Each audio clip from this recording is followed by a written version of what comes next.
So ang ganda ng balita natin ngayon, Justin Brownlee sikat na sikat nga po sa China dahil napakaganda ng kanyang pinakitang performance sa unang laban nga po ng Gilas Pilipinas kontra sa koponan ng Bahrain. Pasok sa first 5 itong si Justin Brownlee at first quarter ng game ay nakapagtala po agad si Justin Brownlee ng 7 points, which is sa kabila ng kanyang merong injury pa na iniinda. Hindi pa ganun 100% fully recovered, ay parang pinakita niya na 101% na talagang recovered na siya, no? At nakita nyo naman, maganda yung pinapakita ni Justin Brownlee. Napaka-agresibo po niya at talagang hindi natin ine-expect yun sa kanya. Pagdating naman po ng second quarter ng game, nakapagtala ng another 6 points ito nga pong si Justin Brownlee. So kung titignan nyo mabuti, no, pagdating ng second quarter ng game, pinagpahinga ng ilang minuto, isang minuto lang yata ni Coach Tim Con itong si Justin Brownlee para naman ma-relax at hindi mapursor, hindi mapagod, masobrahan ng kanyang pangangatawan. After 1 minute, no, ipinasok ulit si Justin Brownlee at nagpakitang gilas muli.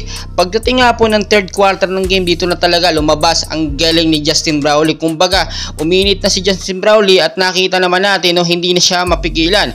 Natapos nga po ang fourth quarter ng game, ay ang gandang highlights at mga puntos ang naitala nitong ating naturalist player na si Justin Brownlee. Biruin po ninyo, no, 20 points, 10 rebounds, 3 assists, 3 steal, and 1 block po ang naitala ni Justin Brownlee sa loob lamang po ng fourth quarter ng game. So ngayon talagang marami nagkaka-interest kahit noon pa man talaga dito sa ating naturalized player na si Justin Brownlee, no?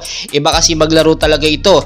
Kahit nga po mismo ang head coach or lang coach po ng China, no, ay napansin talaga itong galing ni Justin Brownlee at baka nga kuhanin pa ito, bigyan ng malaking offer. Alam nyo naman, pagdating po sa larangan ng basketball, minsan pera-pera lang po ang usapan dyan. Kapag malaki ang over sa isang player, sure tatanggapin niya po yan. Pero ibahin po natin si Justin Brownlee. Noon pa man, no, million na talaga ang ino-offer dito kay Justin Brownlee ng mga kilalang coach, no, mga nakalaban nila noon. Pero never and ever niya yan tinanggap. Tinanggihan po niya dahil alam naman natin si Justin Brownlee matagal na naglalaro sa PBA yan.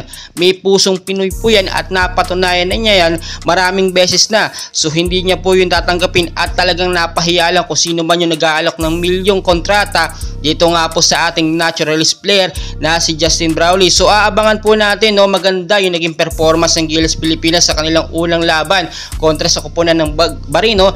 Nagkaroon lahat ng rotation na maayos sa mga player, nabigyan ng maayos na pahinga. Halos lahat po nakapaglaro at maganda yung performance. Parang nagpa-practice nga lang po ang Gilas Pilipinas natin. So aabangan natin yung susunod na laban naman po ng Gilas Pilipinas. Medyo malakas po ito, no. Kupunan naman po ng Thailand. September 28 po yan, sa ganap po na alas 11 ng umaga. So dyan lang po kayo for more Gilas updates. Huwag nyo kalimutan mag-like and subscribe and pahit na rin po ng notification bell. Maraming salamat.